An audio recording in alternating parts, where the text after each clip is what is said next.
Elie, c'est un homme étonnant. En préparant cette rencontre, j'ai découvert des choses sur lui. Et effectivement, il est ingénieur des télécommunications. Il a eu un parcours qu'il a choisi et qui n'était pas forcément fait d'évidence. C'est le patron de Niji. Et au début de sa carrière, il a été fonctionnaire des postes et des télécommunications avant de revenir à l'entrepreneuriat et de créer cette entreprise bien connue, j'allais dire, en Bretagne, en France, mais aussi au niveau mondial, qui est Niji. Interplanétaire, on peut presque dire ça. De toute façon, on n'a pas d'éléments de comparaison ailleurs. Si nous avons tenu à ce qu'il soit ici aujourd'hui et à ce qu'il vous parle au cours de cette masterclass, c'est parce que dans son parcours personnel et son parcours de chef d'entreprise, il a abordé l'innovation sous l'angle du doute, avec cette idée que le doute est un élément qui peut favoriser l'innovation. Alors c'est une idée un peu surprenante. Je vais lui passer la parole tout de suite pour qu'il nous explique ce qu'il y a derrière cette idée. Merci Anne, bonjour à toutes et à tous, je suis impressionné de tant de monde. Donc le doute au cœur de l'innovation, moteur de l'innovation, on aurait pu appeler ça tout simplement oser le doute, et je voudrais rendre hommage à Bretagne Développement Innovation, qui finalement, en interrompant les semaines de l'innovation, qui avaient lieu depuis des années, et en osant cet événement nouveau, ne s'est pas privé de douter à quelque part, parce que qui assurait à BDI qu'on aurait autant de monde aujourd'hui? Qui assurait à BDI que le format retenu, qui est original, pourrait finalement attirer du monde. Donc, oser le doute, on est au cœur du doute.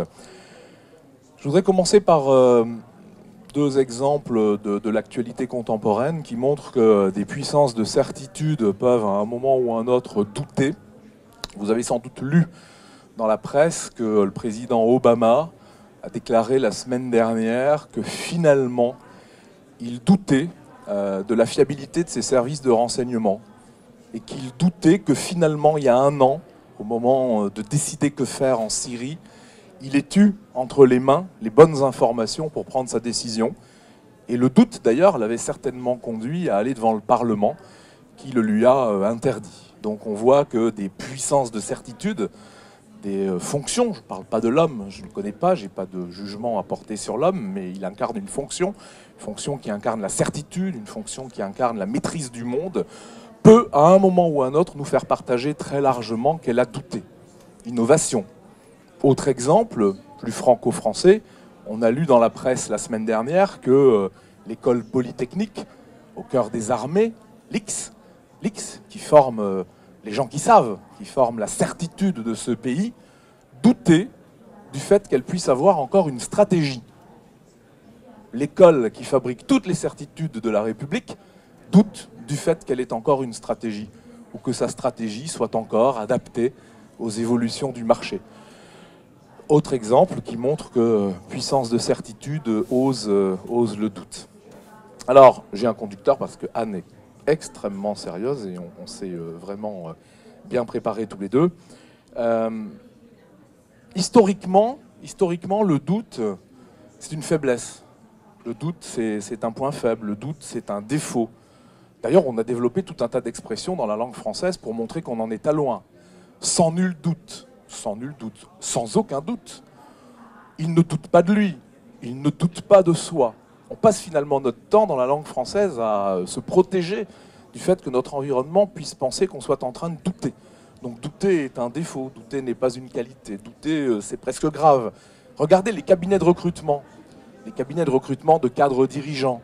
Les cabinets de recrutement passent leur temps, lorsqu'ils voient des candidats, à cocher dans des cases pour s'assurer du fait que les candidats ne doutent de rien. C'est interdit de douter. Si d'aventure, vous pouviez, à un moment ou à un autre, dans l'entretien de recrutement, montrer que vous avez un doute, montrer que vous êtes, non pas douteux, mais que vous doutez, ça va vous éloigner de la perspective d'avoir le job. Il faut vraiment être sûr de soi. Donc, ma conviction, je ne sais pas si c'est une conviction, ma sensibilité, dirais-je, c'est de considérer qu'il faut vraiment qu'on passe des certitudes au doute. Il faut vraiment qu'on passe, puisqu'on doit maintenant parler de l'entreprise, il faut vraiment qu'on passe de l'économie du savoir, l'économie de la connaissance, dit-on souvent dans le monde académique, l'économie des sachants, je sais, donc je suis, à une économie nouvelle qui laisse une place plus importante au doute. Je doute, donc je vais.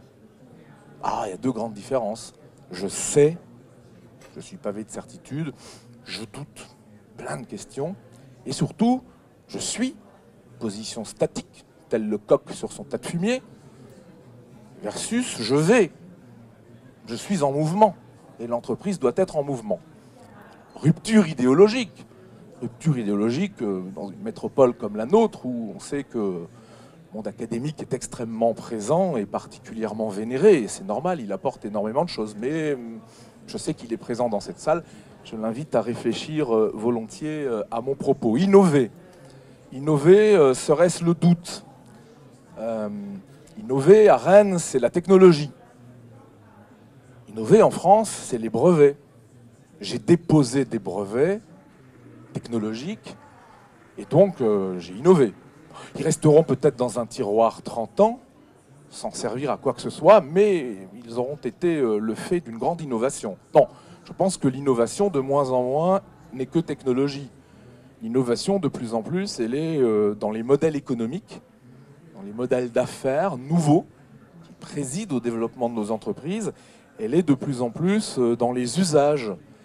Elle est même de plus en plus dans les modèles sociologiques, dans l'addiction qu'on peut développer à un produit, à un service en l'ayant designé d'une certaine façon. Je pense que ça a été présenté ce matin lors de l'intervention d'ouverture. Nouveau modèle. Je me rappelle de France Télécom, devenue Orange en 2003, qui faisait de la téléphonie publique, du téléphone. On faisait du téléphone avec des technologies qui avaient 30 ans de certitude, des technologies de commutation physique, qui étaient devenues de commutation électronique. On faisait de la téléphonie. Et on voyait en parallèle Xavier Niel commencer à arriver avec sa Freebox, avec cette fameuse voix sur IP. Comment on allait faire de la voix sur des réseaux de données. On allait faire de la téléphonie, cette chose extrêmement critique, avec de l'IP, avec de l'Internet. On allait téléphoner sur l'Internet, mais sans aucune qualité de service, sans aucune maîtrise de quoi que ce soit. Thierry Breton est arrivé à la présidence de France Télécom à l'été 2003 et il a, d'un coup d'un seul, obligé tout le groupe à basculer dans la voix sur IP. Et tous ceux qui pavaient de leur certitude, depuis parfois 30 ans, qui rejetaient la perspective de la voix sur IP, qui rejetaient le fait qu'on puisse téléphoner sur Internet, qui voyaient tout simplement la fin de l'opérateur, la fin de ses assets technologiques, la fin de ses assets en expertise, eh bien tous ces gens-là ont été obligés de basculer dans le monde Orange, dans le monde de la Livebox, dans le monde de la voix sur IP. Et aujourd'hui, comme vous ne le savez peut-être pas, on ne fait plus que téléphoner sur Internet, on ne fait plus que téléphoner sur l'IP. Le socle technologique de la téléphonie aujourd'hui est devenu le socle technologique de l'Internet, c'est le même.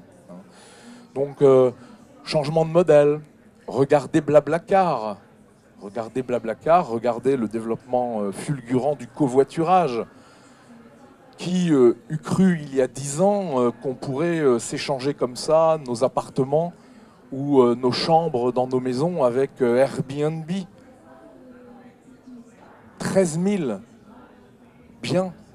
appartements, 13 000 chambres d'appartements à Paris disponibles sur Airbnb. Donc changement de modèle. Il n'y a pas de technologie derrière ça. Je veux dire, Airbnb, allez, basiquement, c'est un site internet. L'innovation, elle est bien dans l'échange. Elle est bien dans le fait que c'est Airbnb qui prend les photos.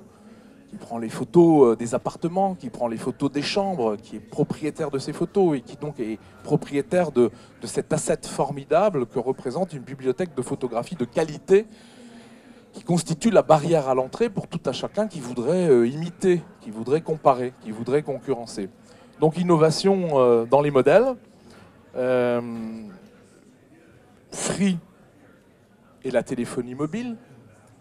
Qui eût cru qu'on pourrait accueillir dans ce pays un 4e opérateur mobile qui allait faire chuter les coûts d'utilisation du mobile comme il l'a fait. Donc le doute, c'est finalement le point de départ de cette curiosité, le point de départ d'observer ce qui se passe à l'extérieur, ce qui se passe autour de soi, de remettre en question ses certitudes et d'accepter que finalement en matière d'innovation, la technologie qui incarne à quelque part cette maîtrise, cette expertise, cette certitude, puisse être largement contrebalancée par les modèles économiques, par les usages.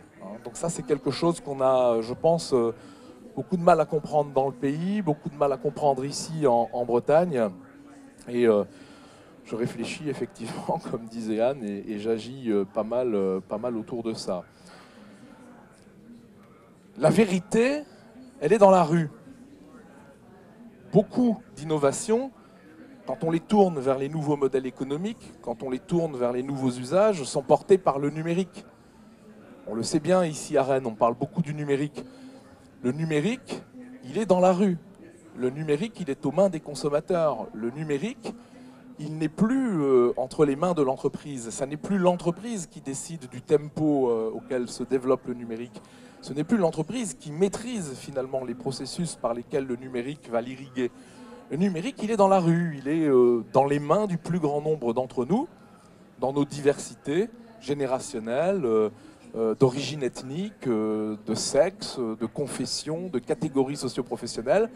C'est dans cette plus grande diversité d'entre nous que le numérique finalement est adopté immédiatement en masse ou est rejeté, tout autant en masse d'ailleurs, quand le consommateur ne veut pas de quelque chose qui arrive sur le marché, il le fait très vite savoir, il n'y adhère pas, il ne l'adopte pas, et donc du coup immédiatement c'est mort. Et donc l'entreprise, puisqu'on doit parler de l'entreprise, elle doit être dans la rue, au risque d'être à la rue. Alors comment faire pour avoir une entreprise dans la rue? Oui, mais une entreprise, non, une entreprise c'est un bâtiment, c'est des bureaux, c'est une organisation, c'est un organigramme, c'est des processus. Comment faire pour que cette entreprise soit dans la rue? Comment faire pour que cette entreprise prenne le pouls de la rue? Comment faire pour que cette entreprise se nourrisse à quelque part des diversités d'usages que la rue équipée de numérique incarne aujourd'hui? Eh bien, peut-être en laissant la rue rentrer dans l'entreprise, en ouvrant les fenêtres, en ouvrant les portes. Non, en accueillant dans l'entreprise la plus grande diversité possible d'intervenants. Alors ça, on l'a beaucoup expérimenté chez Niji, qui est à l'origine une entreprise de technologie, qui est toujours une entreprise de technologie, qui revendique sa capacité à maîtriser la technologie et à la transformer en service, à la transformer en application, à la transformer en usage, mais très vite, on a compris qu'il nous fallait faire venir à bord des gens issus davantage de l'univers du marketing, de l'univers de la compréhension des modèles économiques, de l'univers de la compréhension, de l'analyse des attentes des utilisateurs. Donc on a très vite fait en sorte que pas loin de 20% de l'effectif de Niji soit non pas de bons ingénieurs issus de nos filières d'enseignement supérieur technologique, comme on en a beaucoup ici à Rennes, mais aussi des gens issus d'écoles supérieures de commerce, de management, de marketing, qui ont une approche beaucoup plus fonctionnelle, beaucoup plus tournée vers les enjeux, beaucoup plus tournée vers l'évolution des modèles d'affaires, beaucoup plus tournée vers les flux économiques, les flux financiers, de l'innovation. Parce que l'innovation ne peut pas naître que technologique. La technologie, c'est un enabler, comme disent les Anglais, c'est quelque chose qui rend possible. Encore faut-il savoir quoi. Avec la technologie, on peut tout faire, on peut potentiellement rien faire, tant qu'on ne sait pas ce qu'on doit faire. Et pour savoir ce qu'on doit faire, il faut regarder à l'extérieur. Il faut comprendre le fonctionnement de tous les secteurs d'activité, de tous les secteurs économiques, qui d'ailleurs aujourd'hui se resituent tous dans des chaînes de valeur totalement transversales. J'imagine que mon collègue de la Poste qui intervenait tout à l'heure a dû nous l'expliquer. Imaginez tous les rôles qu'un groupe comme la Poste, dans sa transformation notamment par le numérique, peut être amené à jouer dans notre économie. Bien plus que d'acheminer des colis et du courrier. D'ailleurs, ça tombe bien parce que du courrier papier, il y en a de moins en moins. Tous les grands pourvoyeurs de factures que sont les Orange, les Canal+, les EDF, les ERDF, les GDF et je ne sais quoi encore, envoient de moins en moins de courriers. Les factures sont électroniques, les règlements aussi. On a des coffres-forts numériques. Donc comment je pérennise les 400 000 emplois du groupe en le transformant autour du numérique? Donc de plus en plus de transversalité dans les modèles d'affaires, nécessité de comprendre ça, nécessité d'amener dans une société d'ingénieurs des profils économistes, des profils marketeurs, des profils tournés vers le business. Et surtout, il y a 5 ou 6 ans, constat que l'innovation, sa restitution fonctionnelle à l'usage, sont de plus en plus portées par des interfaces, des écrans, des interactions de plus en plus diverses. Plus de 50% des Français aujourd'hui utilisent plus de 3 écrans par jour. On vit dans un monde qui est résolument multi-écran, qui porte de multiples interfaces, qui supporte de multiples interactions. Donc nécessité d'amener le design, c'est le thème clé de ces 2 journées, nécessité d'amener le design dans une société où finalement on ne trouve que des ingénieurs techniques et des ingénieurs marchés. Parce qu'à quelque part, les écoles supérieures de commerce et de management, ça forme des ingénieurs aussi. Ça forme des gens très rationnels, ça forme des gens qui, comme les technologues, vivent dans Excel, vivent dans la certitude. Donc comment j'amène des profils qui sont des sociologues, qui sont des anthropologues, qui sont des gens issus des beaux-arts, d'écoles d'architecture, d'écoles de design, de la Sorbonne, de Panthéon-Assas. Comment j'amène des gens étranges qui n'ont rien à voir finalement avec les technologues et les marketeurs. On en a plus de 50 aujourd'hui qui sont sur le design des interactions, le design sociologique des interactions, le design cognitif des interactions, parce que vous savez bien qu'une interaction numérique telle qu'on vous la propose, qui n'est pas bien pensée, vous allez la rejeter, vous n'en deviendrez en tout cas pas addict.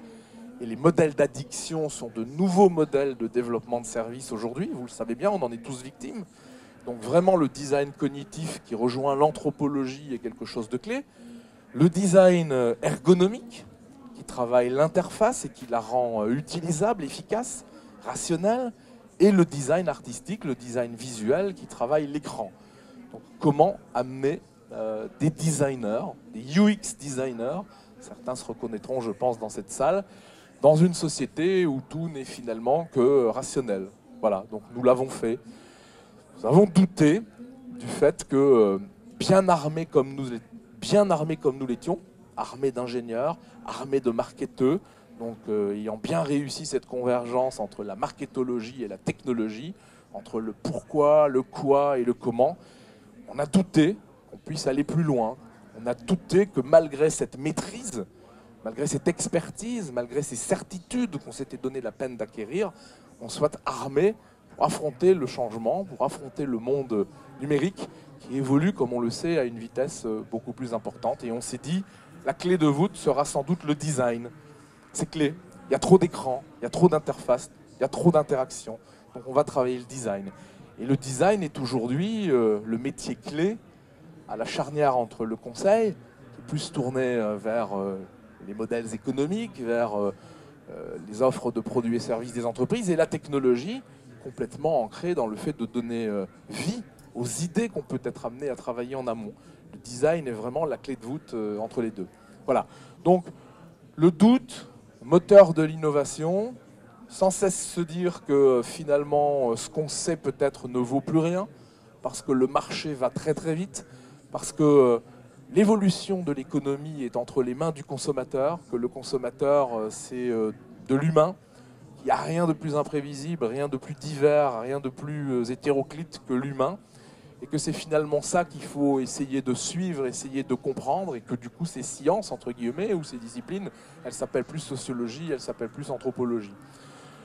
Donc le doute moteur de l'innovation, le doute point de départ d'un questionnement perpétuel, une ouverture permanente sur le monde extérieur, d'un accueil, d'un plébiscite, je dirais même, de la diversité, de sorte à laisser à quelque part la rue et toutes ces questions rentrer dans les certitudes de l'entreprise, de sorte à être finalement sans cesse paré finalement à l'imprévisible. Je crois que ce que je veux dire à quelque part dans mon intervention, c'est que tout est imprévisible, que c'est plus par des modèles mathématiques qu'on peut prévoir, et qu'on peut prévoir en étant le plus possible au contact de cet imprévisible, au contact de cette diversité humaine qui le porte. Voilà, j'ai rien dit d'original, j'ai juste rappelé qu'il y a très très très longtemps, il y avait Platon, il y avait Descartes, il y avait déjà la rencontre entre les maths et la philosophie, c'est la même chose d'ailleurs diront certains, il y avait déjà le rationnel et l'irrationnel, je crois qu'on l'oublie trop souvent, on l'oublie trop facilement,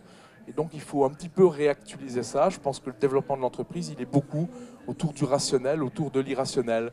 Oser expérimenter, oser se tromper, oser jeter des choses qu'on a faites. On peut faire des choses magnifiques aujourd'hui à moindre coût. Les technologies ne sont plus la barrière à l'entrée. Elles sont à la disposition de tout le monde. Elles sont pas chères, elles sont même de plus en plus gratuites et libres. On peut réaliser des choses vite, qui vont être démonstratives, qui vont être provatoires, qui vont permettre d'offrir un socle de matérialité pour réfléchir un modèle, un concept, et tout simplement le mettre à la poubelle sans trop de regrets et sans se faire gronder par son patron, si toutefois on se rend compte que ça ne mène à rien. Donc l'impasse n'est plus quelque chose de gravissime. L'échec doit être permis. On a beaucoup de choses à apprendre de l'échec. On apprend souvent beaucoup plus de l'échec, finalement, que de la réussite, parce que la réussite, on ne la voit pas. La réussite, elle ne questionne pas. La réussite, c'est la continuité de ce qu'on a toujours fait. L'échec, ça remet beaucoup de choses en question. On va le questionner et on va apprendre de ça.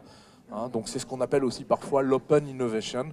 Et je terminerai, parce que je pense que j'ai dépassé le temps, en disant que pour moi, l'open innovation, c'est vraiment l'innovation par le doute. Voilà, donc je suis prêt à répondre à toutes vos questions.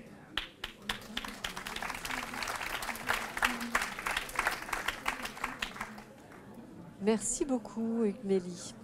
On entend beaucoup de choses dans ce que vous dites. Avant de passer aux questions, je voulais juste... Vous avez fait référence à 2 sujets qui vont donner lieu à d'autres masterclass au cours de cette journée. Vous nous avez parlé de la Poste, donc des changements qu'un contexte difficile, on va dire, la fin du courrier papier, ou en tout cas, on va mettre des guillemets, et de ses effets sur l'innovation. Il y aura donc une masterclass à 16h30 dans la salle d'à côté sur effectivement innover pour rebondir quand c'est une nécessité.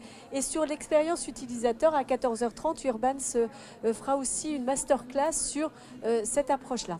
Ce que je retiens, moi, de ce que vous nous avez dit, c'est effectivement, il faut douter des marchés, il faut douter des prescripteurs, il ne faut pas rester dans l'entre-soi.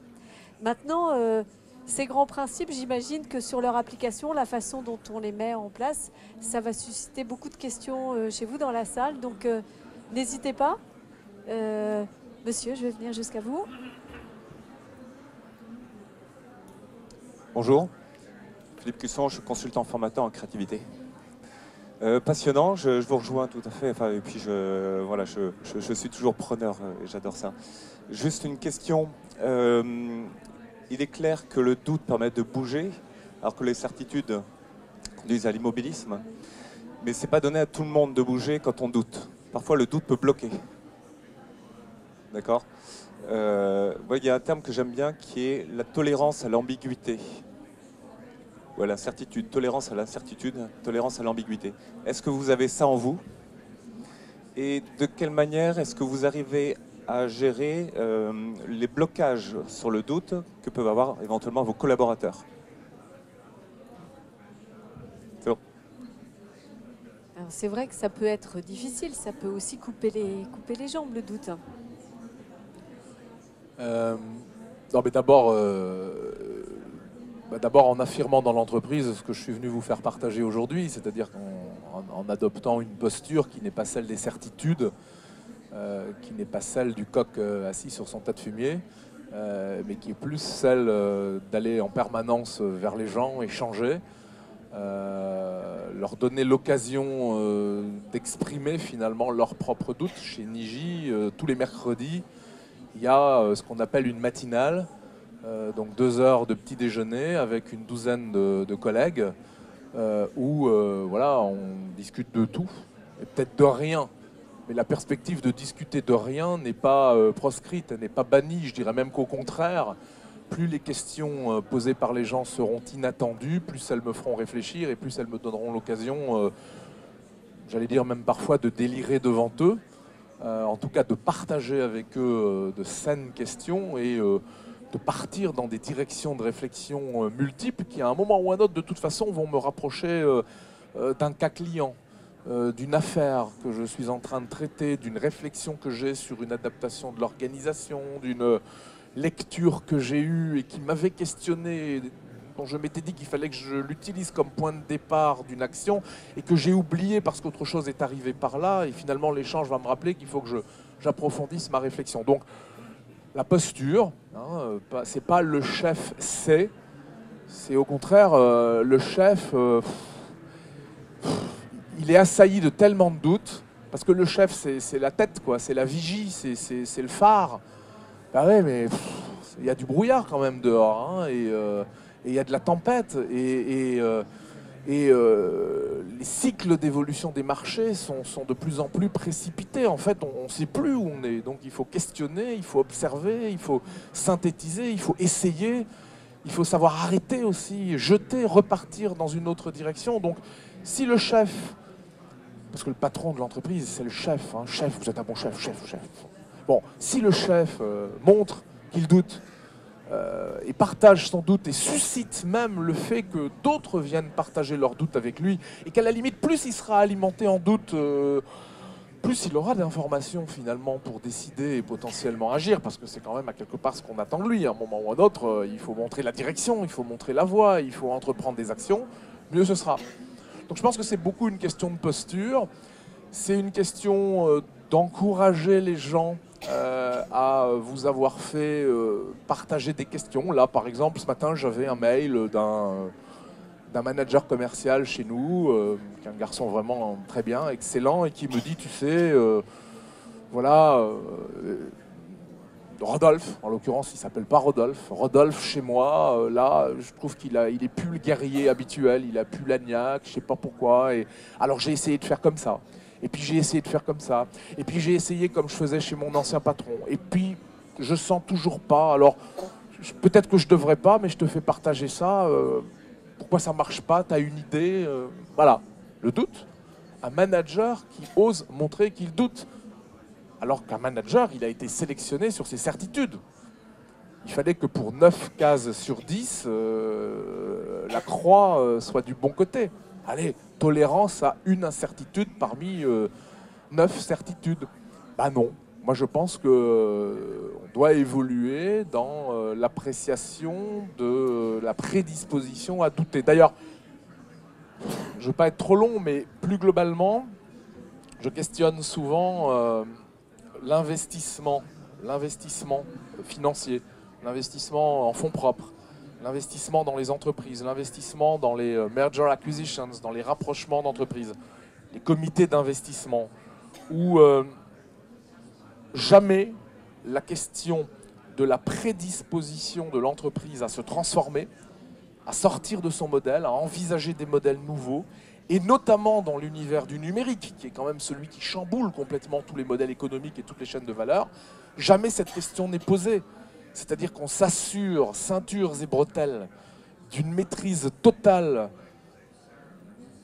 de ce que les 20 dernières années ont construit de certitudes et des certitudes du moment, et absolument pas de la flexibilité managériale de l'entreprise à affronter le doute, à affronter des changements qui peuvent être radicaux. Regardez les taxis G7 ou les taxis bleus comme ils sont bouleversés par Uber. Qui l'eût cru? Qui eût douté du fait que G7 et taxis bleus ne continueraient pas pour la nuit des temps à avoir 100% du marché, hein. Bon. Ce que vous venez de nous expliquer m'amène une autre question. En termes de hiérarchie dans l'entreprise, est-ce que cette façon de fonctionner a des répercussions? Est-ce que ça change, on va dire, le côté pyramidal habituel du fonctionnement de l'entreprise chez vous? Je pense que de toute façon, le côté très pyramidal de l'entreprise, il est mis à mal.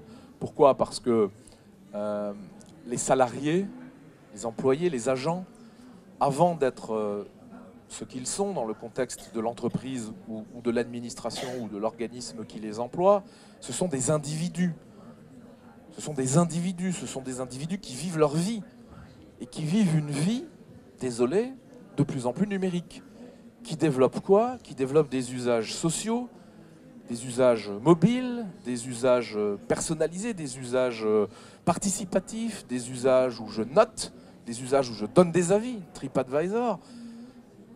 Donc ces usages collaboratifs, ces usages mobiles, ces usages à plat, C2C disent certains, consumer to consumer, tous ces usages horizontaux, l'individu ne va pas les laisser au placard tel sa veste quand il rentre à l'usine et qu'il met son bleu de travail. Non, il arrive dans l'entreprise avec ces usages-là.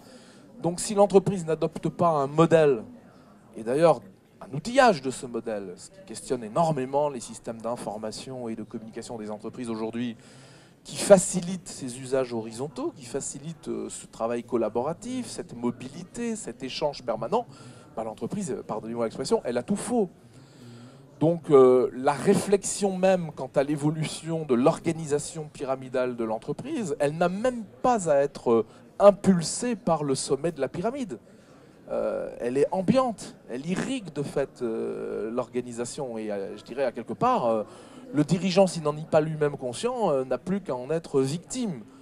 Alors attention, il ne faut pas que ça devienne le bazar non plus, c'est-à-dire qu'il faut parvenir quand même à garder un peu de sens, un peu d'ordre, qui d'ailleurs au passage s'exprime beaucoup plus par le contenu, par les logiques éditoriales qu'on cherche à maintenir à tous ces échanges, parce que bien sûr on peut échanger des informations dans tous les sens, mais bon, encore faut-il essayer de garder une certaine ligne éditoriale. Donc on n'est plus dans la ligne de conduite au sens comportement, comment il faut être, on est plus dans la ligne éditoriale au sens voilà, de la nature des contenus qu'on peut être amené à échanger comme ça à l'horizontale. Hein, et de ceux qui continuent à supposer qu'on ait une approche quand même un peu verticale des choses, quoi. Ce qui est vrai dans la vie de tous les jours. Hein, on ne s'adresse pas au président de la République de la même façon qu'on s'adresse à ses voisins.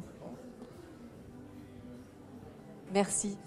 D'autres questions, d'autres remarques, témoignages, partages?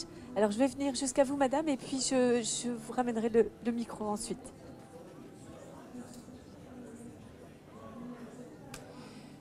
Bonjour, Christine Lebrun de la MEITO.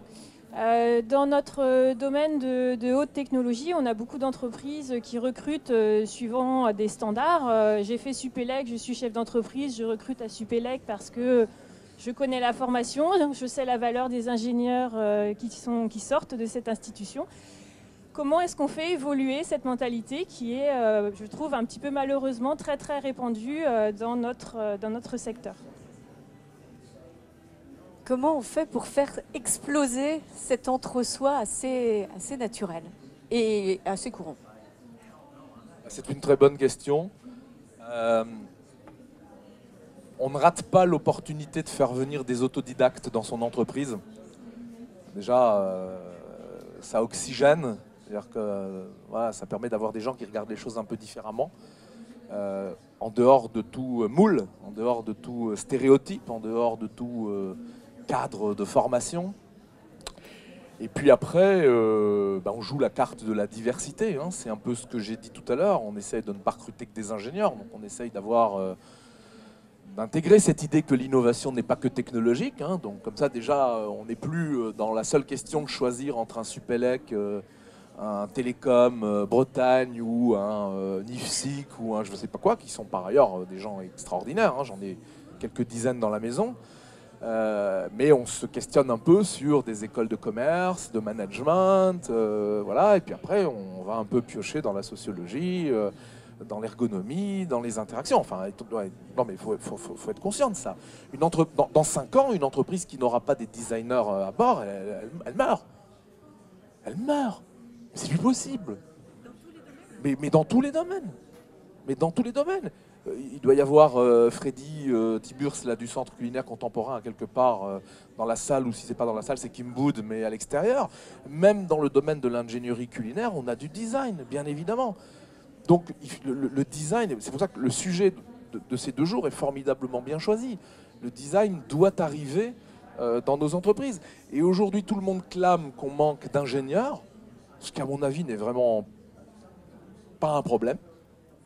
De mon point de vue, vraiment pas un problème, parce qu'on n'a plus forcément besoin d'avoir que des ingénieurs. Il faudrait peut-être qu'on réhabilite des filières d'enseignement, comment on disait là dans le temps, Bac plus 2, ou on les a toutes tuées. On a fait des Bac plus 3 parce que c'était honteux d'avoir des Bac plus 2. Vous ne pouvez pas assumer un Bac plus 2, d'ailleurs on fait des Bac plus 3, des licences pro. Comme ça, les gens n'auront pas besoin de montrer qu'ils sont Bac plus 2, mais je suis désolé. On a plein de métiers aujourd'hui qui s'accommodent fort bien de filières d'enseignement Bac plus 2.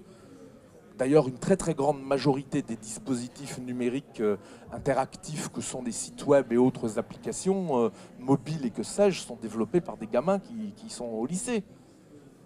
Et ce qui leur manque, c'est pas la maîtrise de la technologie, c'est l'ergonomie, c'est la maîtrise du design visuel et pire encore, du design cognitif. C'est ça qui leur manque. C'est ça que le peu d'expérience qu'ils ont, le peu de retour sur la vie ne leur donne pas. Et c'est ça qui fait qu'entre une application sympathique, utilisable, utile, dont on va devenir addict, et un machin qu'on aura utilisé une fois et qu'on mettra sur la dernière page des applis présentes sur son smartphone, voilà, c'est le design qui fera la différence. Donc je dis réhabiliter des filières d'enseignement, je dirais plus opérationnelles, donner énormément de place au design. On va manquer de designers, Moi je milite. Beaucoup m'ont entendu dire déjà qu'il faut absolument qu'ici, à Rennes, nous ayons très rapidement quelque chose de puissant en matière de design. Alors, ça passera par le fait de s'entendre avec l'école de design de Nantes, ou ça passera par le fait d'en faire une, mais en tout cas, il ne faut pas tarder.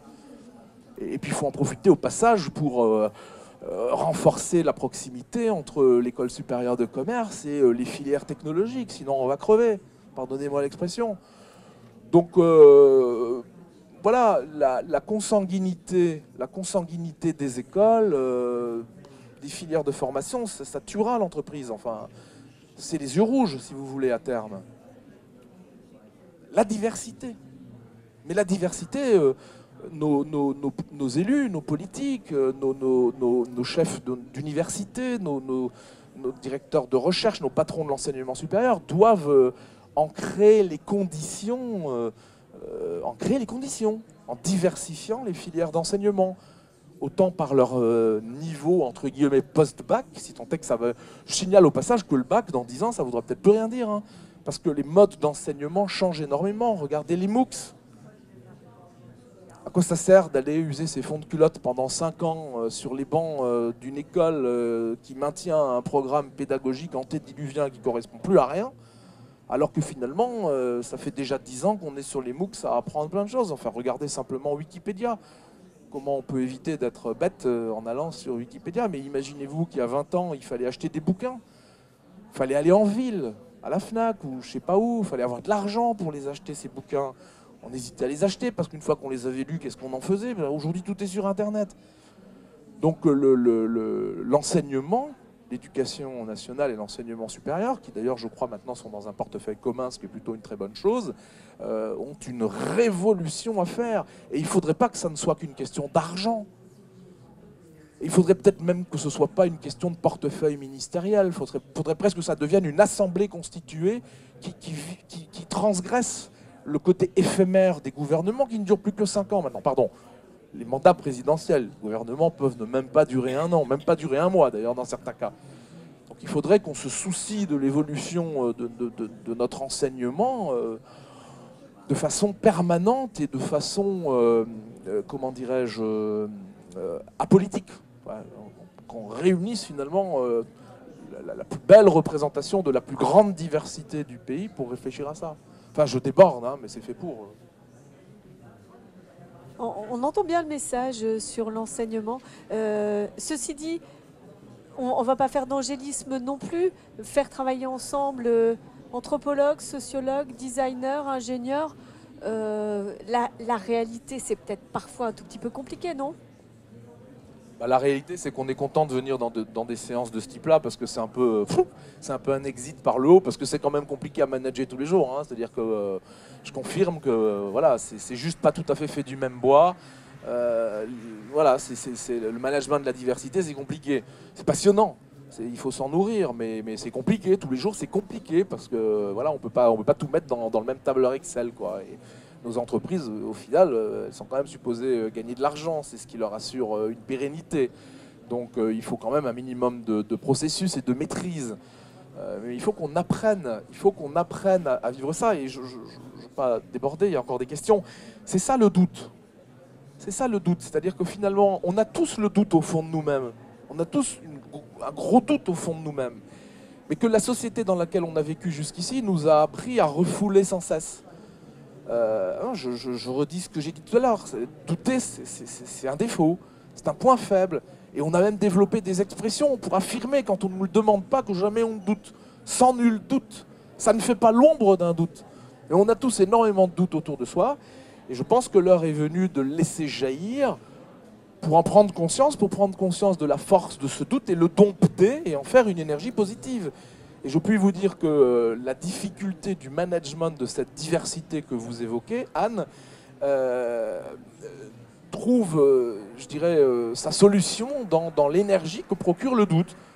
C'est paradoxal ce que je dis, mais il n'y a que le doute qui permet de juguler toutes les contrariétés qui naissent de cette diversité. C'est-à-dire qu'à peine on a l'impression d'avoir réglé le management d'un designer, qu'il faut passer au management d'un ingénieur logiciel qui n'a rien à voir avec celui je sais pas moi, d'un diplômé de l'EM Lyon qui travaille sur le modèle économique de la transformation de je sais pas quel groupe dans le monde numérique. Enfin, on devient fou quoi au bout d'un certain temps. Merci. Alors, monsieur, vous avez une question et puis ensuite, je viendrai jusqu'à vous, madame. Bonjour, Jean-Pierre Guillot, consultant en management des compétences. Comment la société Nidji construit justement les compétences dont elle a besoin dans un monde que vous avez décrit extrêmement mouvant en termes de marché?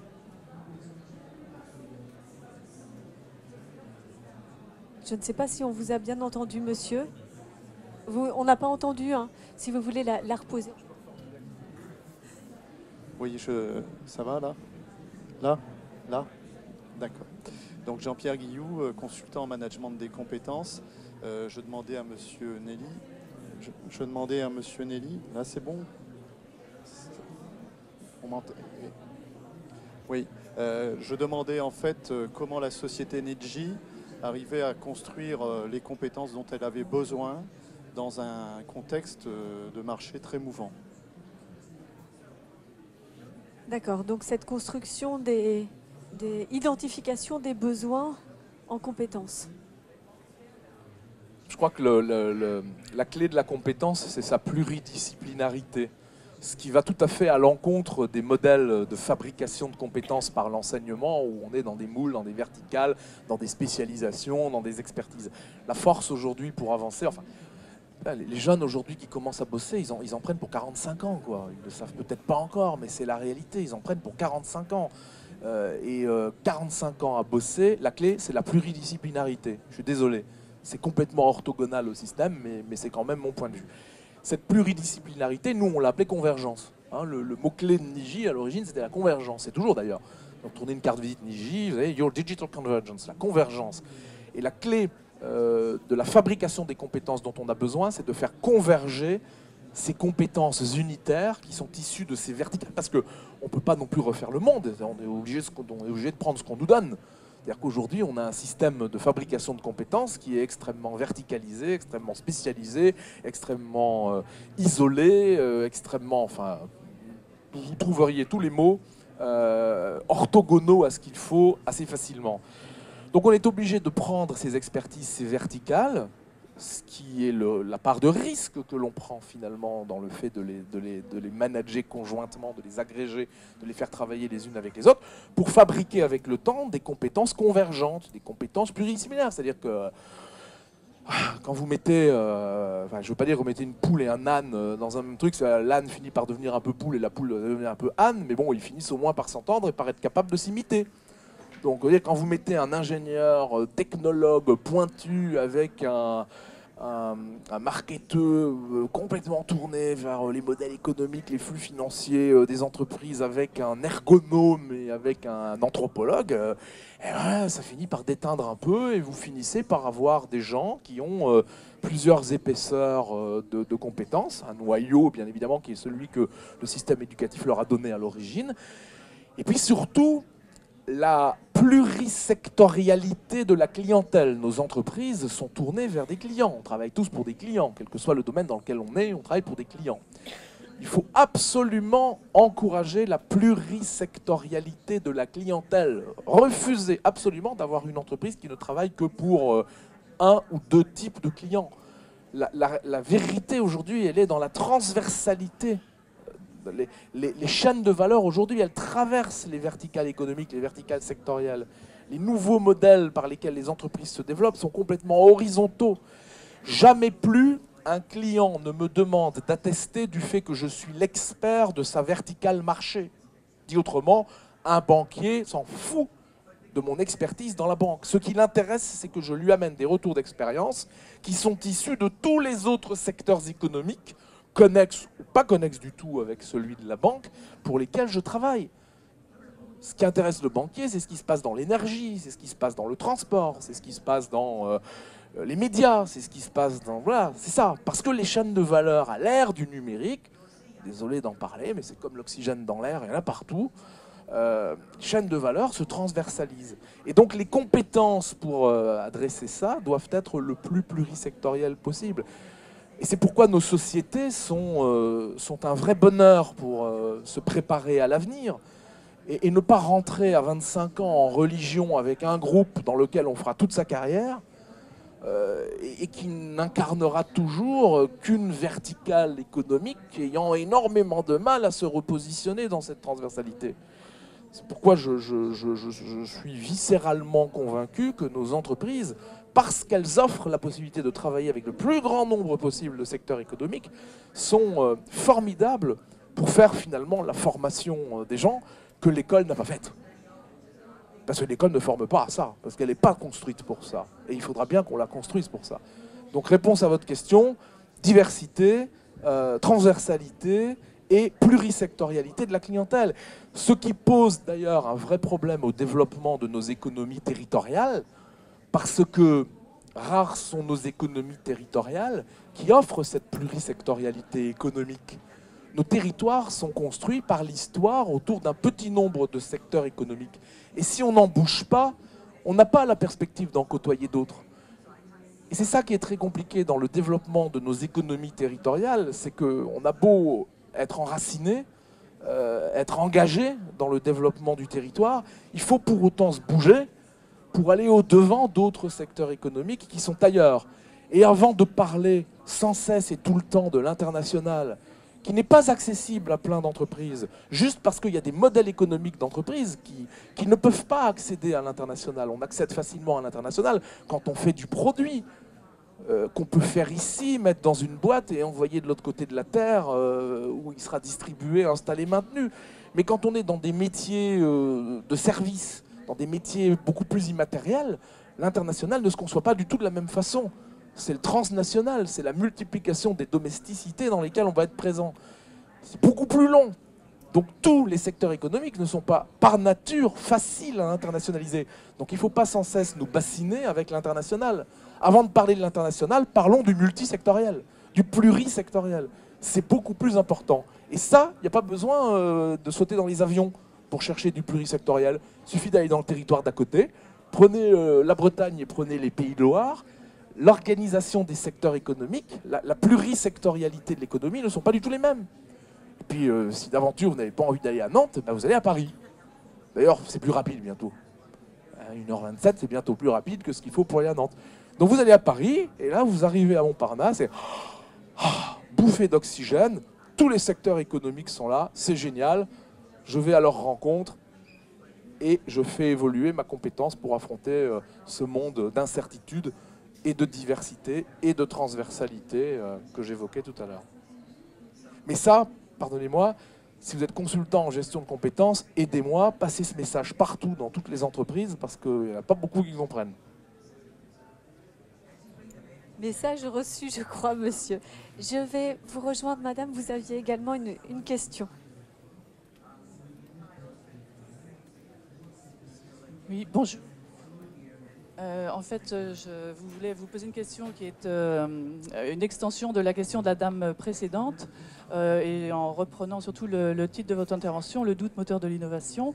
Je voulais vous demander si les femmes ne seraient pas... quel serait le rôle des femmes, ou non plutôt, les femmes, à votre avis, sont-elles plus aptes au doute ?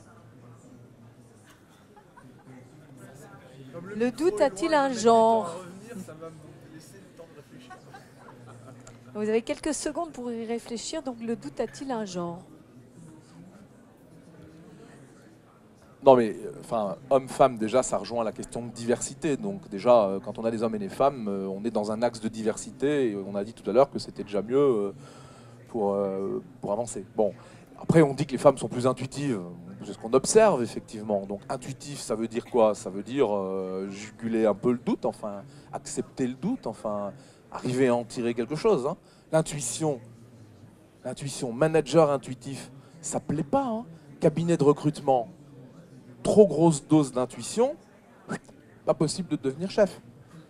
Pour devenir chef, il faut savoir. Il faut être sûr. Il faut être rationnel. Trop, vous savez, je ne sais plus comment ça s'appelle, les diagrammes où on vous modélise, tous les cabinets de recrutement savent faire ça, hein, on modélise le candidat. Puis du coup, on rend au client, le client qui a donné le mandat, qui a confié le mandat pour recruter, on lui rend le machin, on dit, oui, là, quand même, il est trop intuitif. Hein, donc, trop intuitif. Donc, prenez le pas parce qu'il est trop intuitif, vous voyez, c'est pas assez compensé par son rationnel. Bon. Donc, élément de réponse à votre question, plus d'intuition chez les femmes. Diversité, tout simplement. Nous, on y est très sensible. Par exemple, on est associé à l'initiative notamment de Crédit Mutuel Arkea, Femmes de Bretagne, ce magnifique portail pour les femmes entrepreneuses là, qui a été lancé la semaine dernière. Je vous encourage à aller voir ça sur le net. Bon, bah, c'est une super initiative, quoi. C'est comment on encourage dans notre territoire le fait que des femmes qui veulent entreprendre puissent trouver une communauté d'échanges dans lesquels elles vont pouvoir être accompagnées, échanger leurs expériences, etc. Bon, donc ça montre bien qu'un certain nombre d'acteurs, bon, j'ai cité l'un des principaux sponsors, mais il doit y en avoir d'autres, sont conscients de la nécessité de susciter cette diversité homme-femme, pas seulement dans les entreprises, mais au niveau du territoire. Combien de femmes chefs d'entreprise y a-t-il en Bretagne versus d'hommes? Bah, sans doute pas tant que ça. Hein.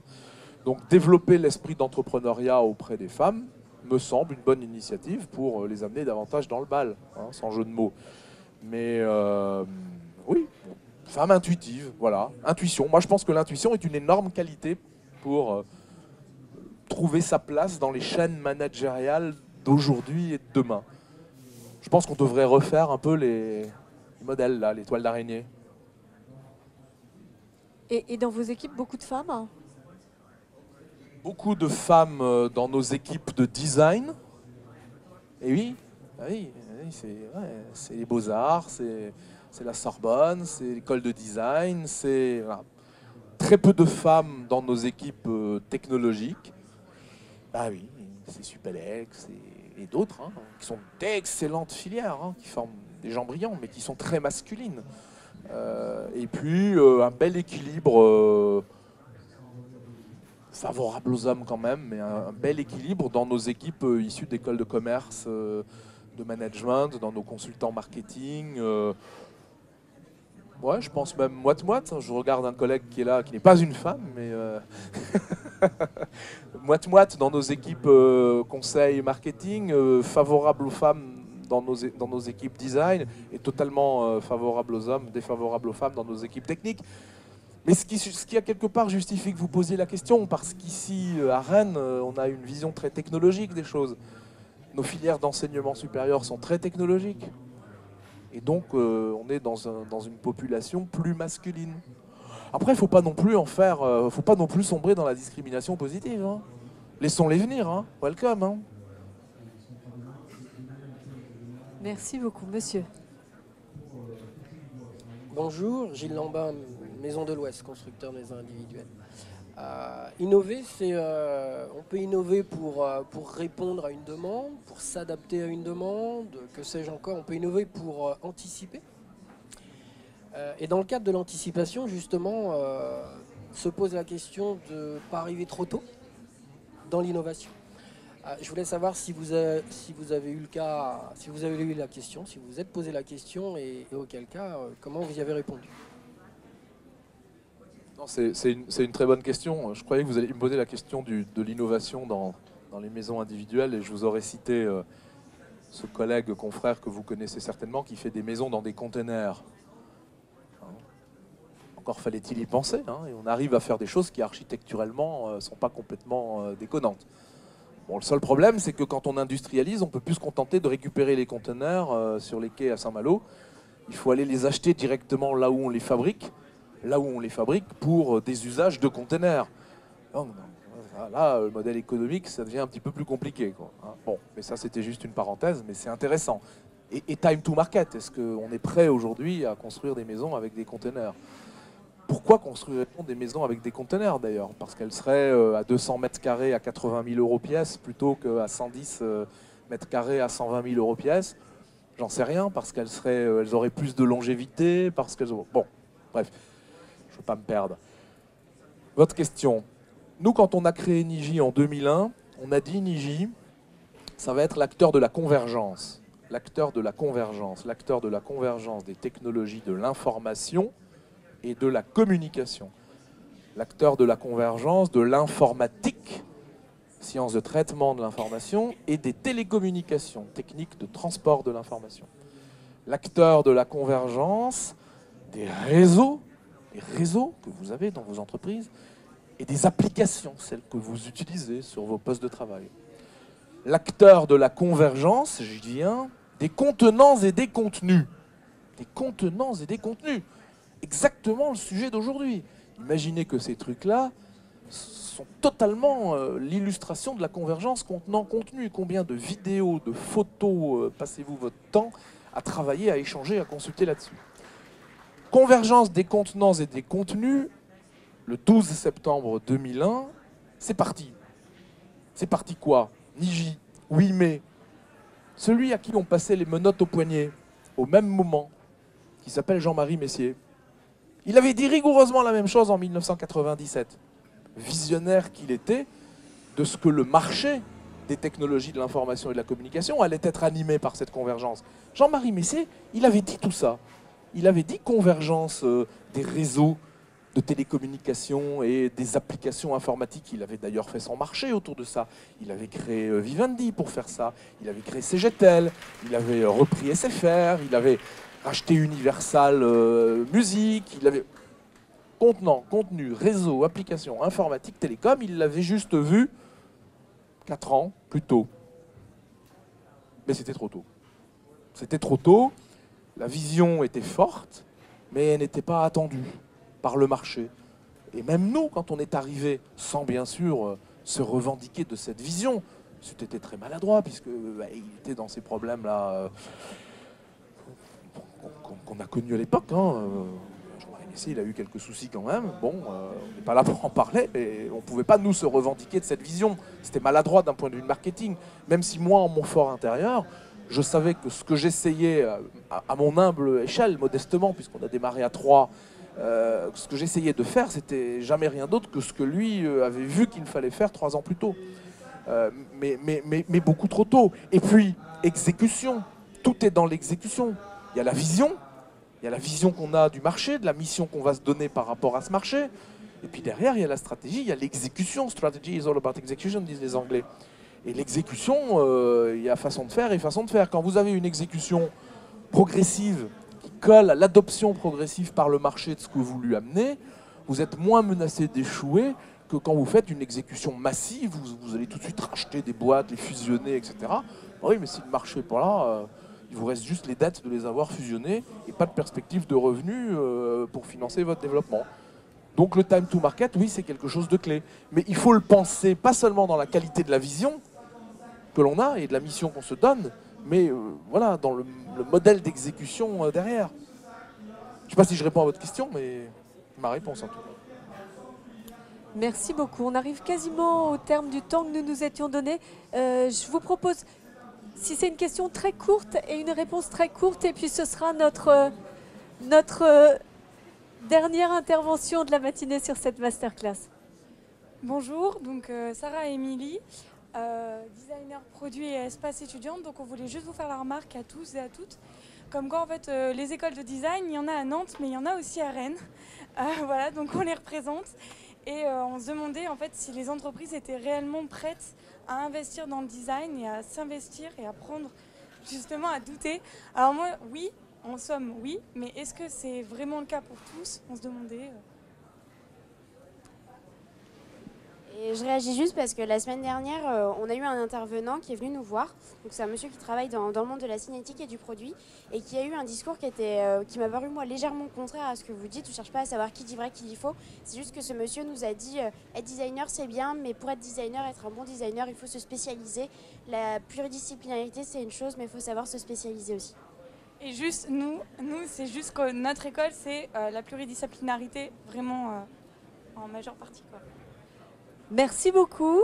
Bon, plus des contributions que des questions. Alors, en réponse, mais 2 mots, Hugues-Mélie.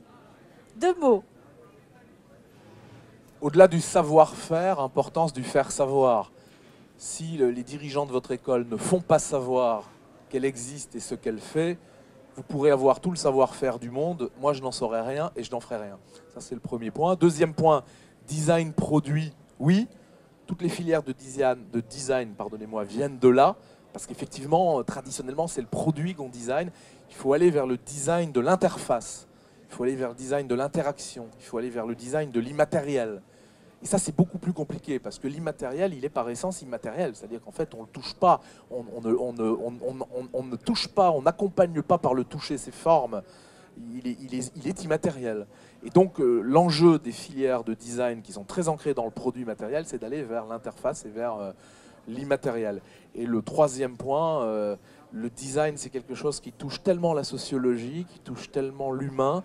L'humain est tellement multiple, pluriel, divers, que je pense que la force du design, c'est vraiment la pluridisciplinarité, c'est cette capacité à toucher le plus largement possible. Donc je ne suis pas d'accord avec votre enseignant, vous pouvez lui dire, il peut m'appeler.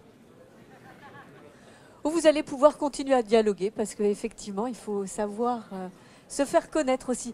Merci à tous de votre attention. Merci Hugues-Mélie. Je crois qu'on peut l'applaudir et le remercier chaleureusement.